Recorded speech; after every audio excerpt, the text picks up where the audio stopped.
नमस्कार, कैसे हैं आप सभी। आशा करती हूँ अच्छे होंगे। और भाइयों और बहनों, मैं भी ठीक हूँ। जैसा कि मेरा लंका दहन चल रहा है भाइयों और बहनों बहुत दिनों से, पर वो मेरा पूरा नहीं हो पा रहा है क्योंकि बीच में कुछ फेस्टिवल आ गए थे, तो फिर मुझे जाना पड़ा, टाइम नहीं मिला। तो उसके मैंने ब्लॉग बना के आप सभी को के लिए, मनोरंजन के लिए अपलोड कर दिया है, तो आप सभी उसे भी देख लीजिए। और आज टाइम मिला है भाइयों और बहनों, तो मैं आज लंका दहन की आगे की कथा की शुरुआत करती हूँ। बड़े ही श्रद्धा से हनुमान जी का नाम लेके, जय श्री राम बोल के आप सभी प्रेम से सुनिए, मैं भी सुनाती हूँ। तो हमारी कहानी चल रही थी दशानंद मेघनाथ को हनुमान जी ने घूसा मारा और वो नीचे पड़ा, कुछ देर के लिए मूर्छित हो गया। और मूर्छित होने के बाद जैसे ही उसको होश आया तो वो क्या सोचता है, मैं आप सभी को बताती हूँ। कुछ देर बाद रावण सुत की मूर्छा जागी, चैतन्य हुआ, सोचा नहीं बलि और कोई ऐसा दुनिया में अन्य हुआ। कुछ देर में जब उसकी बेहोशी से थोड़ा होश में आया तो सोचने लगा कि ऐसा कोई वीर आज तक मेरे सामने नहीं आया।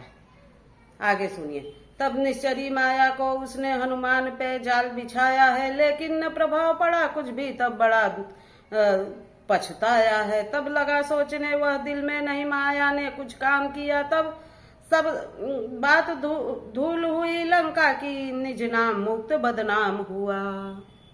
यहाँ तक तो शायद मैंने आप सभी को कहानी बताई है कि उसने माया का उपयोग किया, तंत्र मंत्र जो ये राक्षसों के पास था।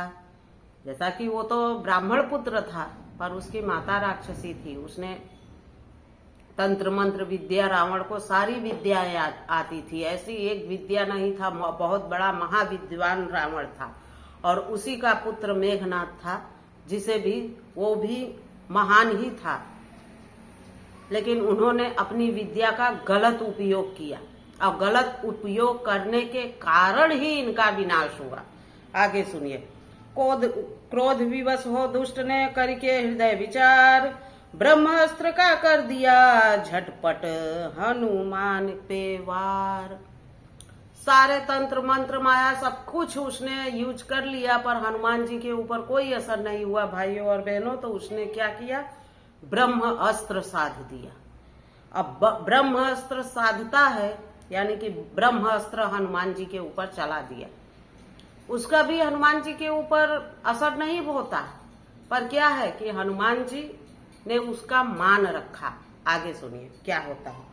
ब्रह्मास्त्र को आता देख तुरंत हनुमान हुए ने हृदय विचारा है, मानू ना अगर इसको यहाँ पर महिमा घट जाए अपारा है। जैसे ही ब्रह्मास्त्र मेघनाथ ने चलाया और अपने तरफ आते हुए देखा हनुमान जी ने, तो हनुमान जी ने कहा, अगर मैं इस ब्रह्मास्त्र को नहीं मानूंगा तो ये गलत होगा, यानी कि इस महिमा इनकी चली जाएगी। इसलिए हनुमान जी ने ब्रह्मास्त्र को अपने ऊपर लिया। नहीं, हनुमान जी के लिए ब्रह्मास्त्र भी कुछ भी असर नहीं करता। इसलिए मुझे भी अब यहाँ पर इस ब्रह्मास्त्र को मानना है, उस रावण के दरबार में जा लंका का हाल जानना है। तो उन्होंने बस ब्रह्मास्त्र से मान गए, बंध गए और फिर सोचा कि जाके लंका के दरबार में जाके देखता हूँ वहां भी क्या, वहां का नजारा क्या है, इसी बहाने देख लेता हूँ। तो बंध गए हनुमान जी। आगे सुनिए। ब्रह्मास्त्र धारण किया कर विचार हनुमान, गिरते गिरते कर दिया कितनों को मैदान। जब ब्रह्मास्त्र से बंध गए हनुमान जी और गिरे तो कितने राक्षस थे उन्हीं के ऊपर गिरे, कितने का हनन हो गया हनुमान जी के गिरने से। आगे सुनिए। नाग फांस में बांध जटे लिए वीर हनुमंत, मेघनाथ वापिस चला कब क्यों लिए तुरंत। जैसे ही हनुमान जी गिरे नाग फांस में और उनको जकड़ लिया मेघनाथ ने और बांध के चला दरबार में। हनुमान को साथ लिए राक्षस मारण से होकर आए हैं, नर नारी राक्षस लंका के देखन को फौरन धाए है। जैसे ही मेघनाथ उनको लेके चला जितने भी लंका में नगरवासी थे सब उस हनुमान जी को देखने के लिए भाग भाग के आते हैं कि ऐसा कौन आया, क्योंकि ऐसा कोई लंका में आया नहीं था प्रतापी। कोई पूंछ पकड़ के देखता था, कोई बाल पकड़ भाग जाता था, जिस तरह जिसे आनंद मिला हुआ जैसा मजा उड़ाता था। अब हनुमान जी थे तो बंदर ही, तो कोई आता था उनकी पूंछ देख के जाता था, कोई उनकी ऐसे कर देता था, मतलब सब तरह तरह से आके उनको हैरान कर रहे थे। यह हाल देख हनुमान ने तब कुछ अपना खेल दिखाया है, जो आता पास में था उनके वह पूंछ से पकड़ घुमाया है। जब ज्यादा उन लोगों ने हैरान करना शुरू किया तो जो भी पास में आता था तो हनुमान जी पूंछ से, सब जगह से तो बंधे थे, पूंछ तो उनकी खुली थी, पूंछ से ही पकड़ पकड़ के और उछाल देते थे। वह पुर में घुमाए चौतरफा, कितनों को ही यत्न निहार गए, रास्ते में चलते चलते भी कितने ही निश्चर मार गए। रास्ते में जाते जाते जितने भी आए आसपास पूछते उनको बांध बांध के और उड़ाते और छलांग वो करते चलते गए। मेघनाथ हनुमान को अपने साथ लिवाए, रावण के दरबार में पहुंचा है तब आए।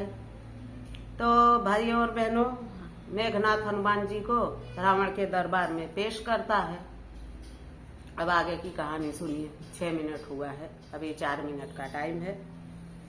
हनुमान ने रावण के यहाँ दरबार के ठाठ निहारे हैं, दिग्गपाल कुबेर और इंद्रदेव नौकर से खड़े विचारे हैं। अरे बाप रे, हनुमान जी ने जब देखा रावण के दरबार का दिग्गपाल कुबेर सब नौकरों के चाकरों के जैसे उसके यहाँ काम में लगे हुए हैं। भाइयों और बहनों, हनुमान जी देख रहे हैं नजारा। हाजिर वहां पर खड़े हुए सारे ही देवता पाए हैं, कर जोड़ खड़ा यमराज वहां यह हाल वहां दर्शाए हैं। यमराज से लेके जितने भी देवता थे रावण ने सबको कैद कर रखा था और सबसे अपनी चाकरी करवाता था। तो सब सारे देवताओं को हनुमान जी ने उनकी दुर्दशा वहां पे देखी। आगे सुनिए। जब कभी को देखा रावण ने क्रोधाग्नि हृदय में छाई है, हो गया व्याकुल वह भारी यात्रा की याद जब आई है। जैसे ही हनुमान जी को रावण ने देखा उसको क्रोध आ गया अंदर से, क्योंकि अक्षय कुमार उनका सबसे छोटा पुत्र युवराज तो मेघनाथ था, उससे छोटे थे अक्षय कुमार। बहुत तेज से गुस्सा आया रावण को। और फिर आगे सुनिए। कौन कहाँ पर बात है, किसका सेवक लाल, क्यों जाड़ी बाट क्या बता खुलासा हाल। रावण ने कहा, कौन है, किसका सेवक है, क्यों हमारी बाट क्या उजाड़ी तूने, क्यों रखवारे बाग के दिन है तूने मार, करी ढिठाई क्यों बता सच सच बात उचार। क्यों हमारे रखवारों को मारा, क्यों हमारे सेवकों को मारा, क्यों हमारे पुत्र को मारा, सही सही तू बता, किसने तुझे भेजा है। अब रावण उससे पूछ रहे हैं। आगे सुनिए। कुछ दिया न जवाब रावण को, नैनों की सहन चलाई है, क्रोधित हो रावण कहने लगा हनुमान की देख ढिठाई है। हनुमान जी ने रावण को कोई जवाब नहीं दिया, गुस्से भरे नैनों से नेत्रों से उसको घूर रहे थे। फिर आगे सुनिए। क्यों रे बानर क्यों हंसता है, क्या अभी समझ नहीं आई है मेरी आज्ञा की देरी तेरी कजासीस पर छाई है। अरे रावण बोलता है, अरे बानर कितनी ढिठाई दिखाएगा, तुझे पता नहीं है मेरी आज्ञा अभी दे दूं तो तेरे धड़ से तेरे शीश को अलग कर दिया जाएगा। सब बात बता दे तू मुझको, क्यों इतनी देर लगाई है, मरने से पहले तुझको कर देनी बात सधाई है। तू सारी बात बता मुझे, किसने तुझे भेजा है, क्यों तूने इतना सब कांड किया, मरने से पहले सारी बात मुझे बता। ऐसा रावण हनुमान जी को बोलता है।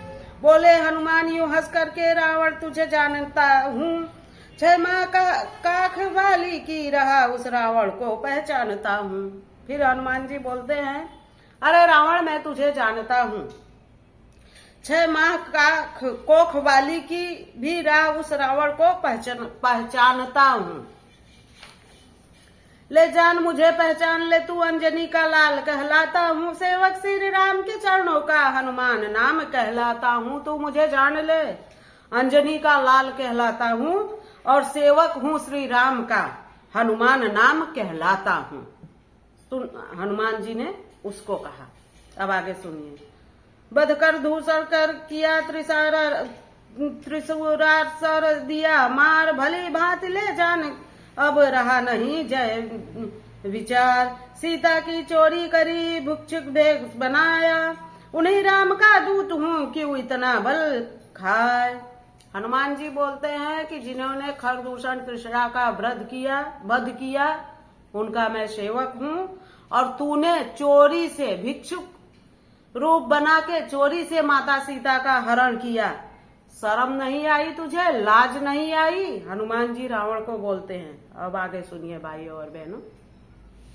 निज परिचय तुझे बताया है, चेतावनी तुझको देने को आया हूँ, राम काज करने सीता की खबर सुधि लेने को। तो परिचय मैंने तुझे दे दिया और मैं श्री राम का काज करने के लिए, काम करने के लिए आया हूँ, सीता का पता लगाने के लिए आया हूँ, और मैंने पता लगा लिया। ये हनुमान जी ने इतना रावण को बोला। अब इसके आगे की कहानी भाइयों और बहनों मैं कल बताऊंगी आप सभी को, क्योंकि वीडियो ज्यादा बड़ा हो जाएगा तो आप सभी देख नहीं पाओगे। तो आज की कथा को मैं यहीं समाप्त करती हूँ, और मेरे वीडियो को आप सभी देखिए, पसंद कीजिए। अगर अच्छा लगता है तो मेरे पेज को, प्रीति शर्मा पेज को फॉलो कर लीजिए। अच्छा लगे तो लाइक शेयर भी कर दीजिए, कमेंट भी कर दीजिए। जहां मैं अच्छा नहीं कह पा रही हूं वहां मुझे आप सभी गाइडलाइन दीजिए। और प्रीति राज माऊ बिल्ला यूट्यूब चैनल है मेरा, वहां भी आप सभी सब्सक्राइब कीजिए और मुझे सपोर्ट कीजिए। इसी के साथ कल मिलती हूँ, आगे की कथा प्रारंभ करूंगी। अभी हनुमान जी रावण के दरबार में है, यहीं से कथा की समाप्ति करती हूँ। तो जय श्री राम, जय हनुमान, जय हिंद।